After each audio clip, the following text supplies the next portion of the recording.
Quick commerce कंपनियों की तरफ से डिलीवरी फीस घटाए जाने के बाद भी क्विक कॉमर्स ऐप के डाउनलोड में गिरावट आ रही है।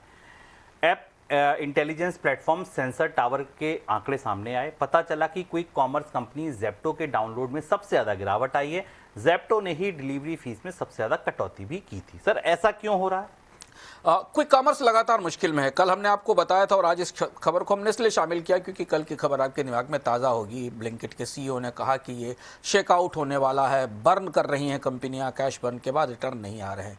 अब धीमे धीमे क्विक कॉमर्स की डिमांड टूटना शुरू हो गई है। जो ताज़े आंकड़े बता रहे हैं उस हिसाब से जेप्टो सबसे बुरी तरह प्रभावित हुआ है। जेप्टो ने रियायत भी दी है, लेकिन लोग अब क्विक कॉमर्स से बाहर निकलने की कोशिश कर रहे हैं। कीमतों में बढ़ोतरी, प्लेटफॉर्म फीस, कई तरीके के कारण हैं जो इन कंपनियों को प्रभावित कर रहे हैं। अगर आप सेक्टर वाइज डाउनलोड का आंकड़ा देखें जो हमारे सामने खुला हुआ है, दिवाली के दौरान बढ़ोतरी हुई थी, उसके बाद से बहुत तेज गिरावट थी।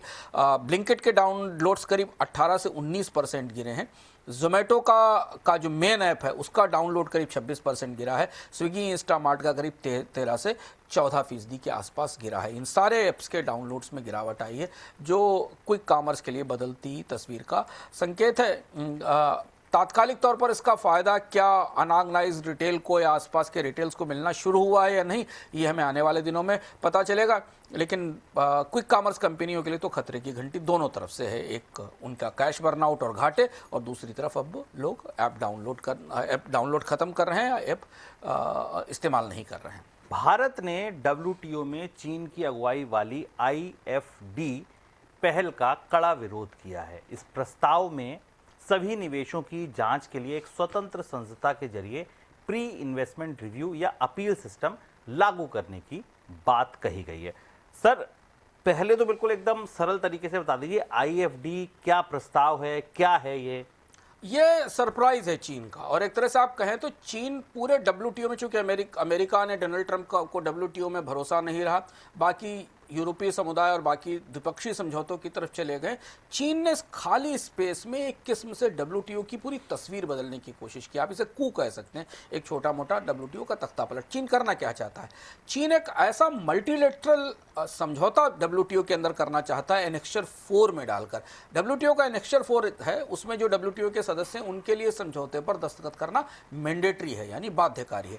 इस समझौते के तहत उसने एक मसौदा दिया है जिसमें कि 120 से ज़्यादा देश जो WTO के सदस्य हैं वो आपस में मिलकर एक दूसरे के यहाँ निवेश के नियम उदार करेंगे और आसान बनाएंगे, जिससे कि FDI तेजी से बढ़ाया जा सके। ये दरअसल कुछ ऐसी स्थिति है जैसे कि मल्टीलेटरल WTO में एक छोटा सा क्लब बना दिया जाए। और चीन ने बेहद नपे-तुले ढंग से, बेहद सोच समझकर, रणनीति के आधार पर दुनिया के सबसे बड़े बहुपक्षीय व्यापार मंच पर यह प्रस्ताव रखा है। और इस प्रस्ताव पर काफ़ी सनसनी है भारत की तरफ से। इस पर बहुत तीखी प्रतिक्रिया की गई, क्योंकि भारत को यह महसूस हो रहा है कि WTO में कुछ चीज़ें बदलने जा रही हैं। सर, इतना महसूस होने पर इतना मुखर विरोध, इसके पीछे की कहानी क्या है? इतना मुखर भारत की तरफ से क्यों किया जा रहा है विरोध?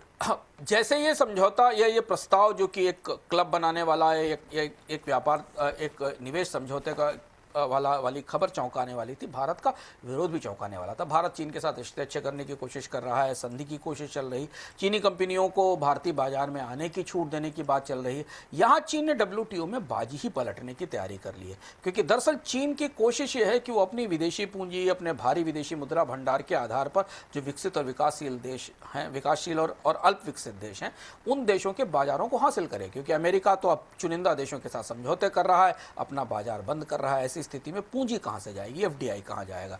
तो WTO, भारत का कहना यह है कि WTO ने इन्वेस्टमेंट पर मिनिस्ट्रियल लेवल बैठक की बात ही कभी नहीं की। है तो एजेंडे से बाहर की चीज लेके चीन आ गया है। इसको लाना तो फ्रेमवर्क का उल्लंघन है। और भारत चूंकि निवेश पर समझौतों का विरोध पहले से ही करता रहा है, उनका कहना था कि ऐसा कुछ हुआ, भारत के पक्ष का कहना था ऐसा कुछ हुआ तो जो मल्टीलेटरल ढांचा है WTO का वो टूट जाएगा। उनका मानना यह है कि इससे जो बहुपक्षीय नेचर है WTO का वो प्रभावित होगा। दरअसल अंदाज ये लग रहा है कि चीन अपने विदेशी मुद्रा भंडार के दम पर विदेशी निवेश की प्रवाह को पूरी दुनिया में अपने तरह से नियंत्रित करना चाहता है। और चूंकि चीन के पास बड़ी उत्पादन क्षमताएं हैं, चीन को नया बाजार चाहिए अपने उत्पादों को बेचने के लिए, क्योंकि चीन में खपत नहीं बढ़ रही है, तो वो WTO को इसका माध्यम बना रहा है। और ज़्यादातर इसके फ़ायदे, इस समझौते के फ़ायदे चीन के पक्ष में जाएंगे। भारत ने केवल इसका विरोध किया है, अमेरिका की तरफ से भी इस पर कोई प्रतिक्रिया नहीं आई। जो बड़े और प्लेयर हैं WTO के, European union, Canada, Australia, Brazil, इनकी तरफ से भी इस पर कोई प्रतिक्रिया नहीं आई। और चूंकि WTO नेतृत्व शून्य है, दुनिया का सबसे बड़ा बाजार अमेरिका WTO से अलग है, तो इसलिए चीन को ऐसा करने का मौका मिला है। और ये आने वाले दिनों में दुनिया के ट्रेड सर्कल्स की सबसे बड़ी और सबसे चौंकाने वाली घटना होगी अगर WTO में ऐसा कुछ होता है तो।